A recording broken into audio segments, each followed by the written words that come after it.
भक्ति में जब तक धैर्य नहीं होगा, पेशेंस नहीं होगा, आज मंदिर जाके एक अगरबत्ती लगा के और उसका परिणाम शाम तक नहीं मिलता तो हम भगवान बदल देते,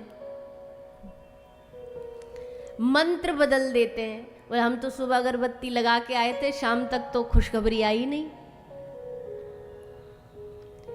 इसलिए चतुर लोगों ने ये बात हमारी समझ ली, इसलिए उन्होंने चतुराई फैलाते हुए आजकल फोन पे सुबह सुबह क्या मैसेज आते हैं, ये फोटो 10 लोगों को फॉरवर्ड करिए, शाम होते होते तक अच्छी खबर प्राप्त हो जाएगी। अब अच्छी खबर वैसे तो कुछ प्राप्त होनी नहीं, उनको अपना वो जो भी प्रोडक्ट है उसको आगे 10 जगह पहुंचाना होता है बस।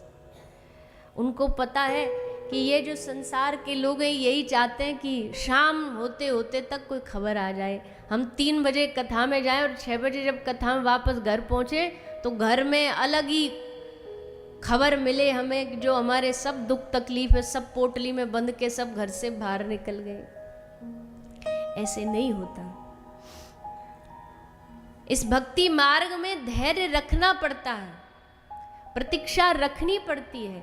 एक बार नहीं 1000 बार भी अगर हमारी इच्छा जो हम चाहते वो नहीं भी पूरी होगी तब भी प्रभु हमारी आपके प्रति श्रद्धा कम नहीं होगी, हमारा आपके प्रति प्रेम कम नहीं होगा।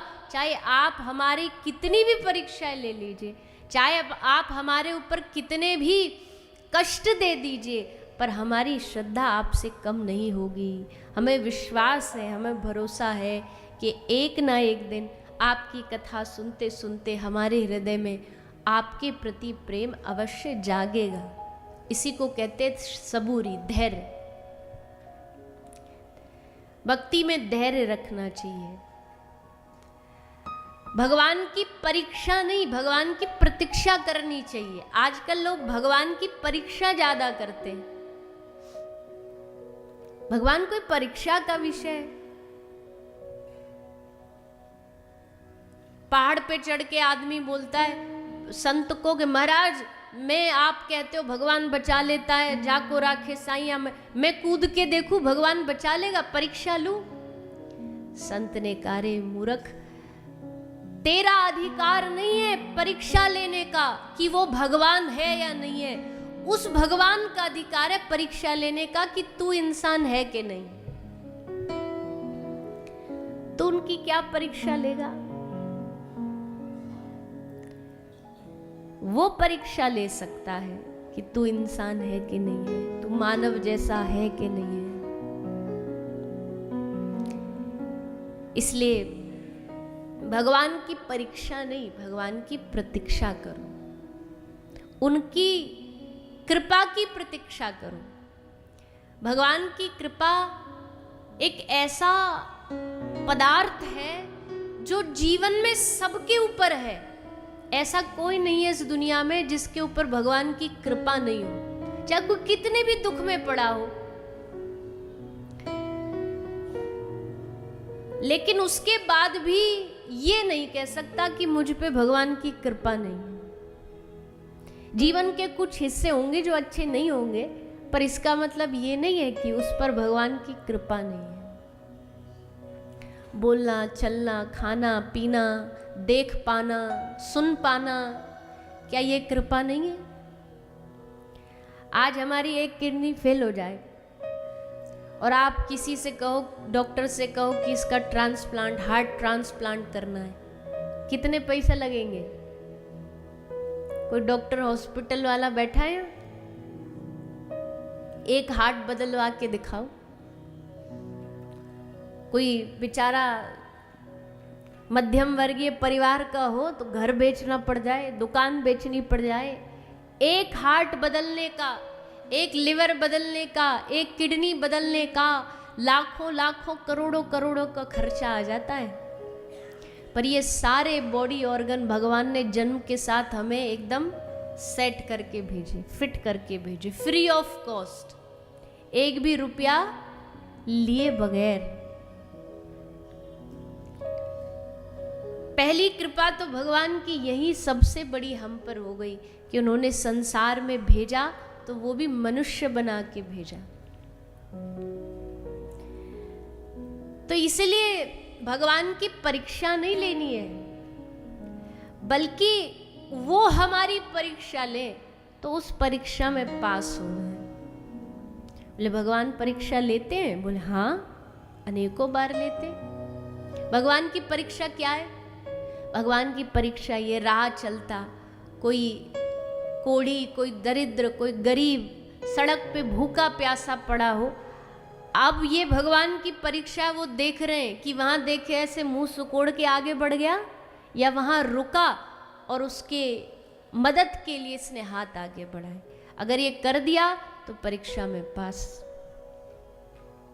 घर में कोई काम करता है, कोई आपका हेल्पर है, उसके साथ आप कैसी वाणी उपयोग करते हो, ये भगवान की परीक्षा है। कई लोग उनके साथ इतना गंदा दुर्व्यवहार करते हैं, अपशब्द बोल देंगे, गाली दे देंगे, हाथ उठा देंगे। क्या ऐसे लोग भगवान की परीक्षा में कभी पास हो सकते हैं? कभी नहीं हो सकते। भगवान की परीक्षा में वही पास होगा जो अपने से छोटे के साथ कैसा व्यवहार करता है, उस पर उसकी परीक्षा का पास और फेल होना निर्भर करता है। तो ये भगवान परीक्षा हमारी ले सकते हैं, हमारा कोई अधिकार नहीं है कि भगवान की परीक्षा लें। और उस परीक्षा में जो उत्तीर्ण हो गया, उस परीक्षा में जो पास हो गया, वो सदा सदा के लिए भगवान के चरणों में उसे वास मिल जाएगा।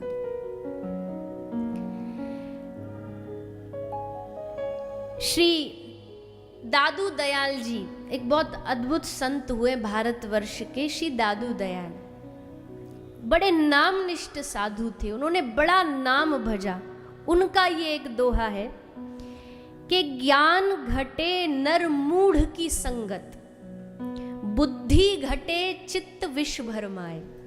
ज्ञान कैसे कम होता है? मूढ़ की संगत। जब किसी बुद्धिहीन व्यक्ति की संगत करते हो तो क्या होता है? ज्ञान कम होता है। बुद्धि घटे चित्त विष भरमाए, तेज घटे पर नारी की संगत। तेज कैसे घटता है? जब आप पर नारी का संग करते हो। तेज घटे पर नारी की संगत, बुद्धि घटे बहु भोजन पाए, प्रेम घटे नित ही कुछ मांगत।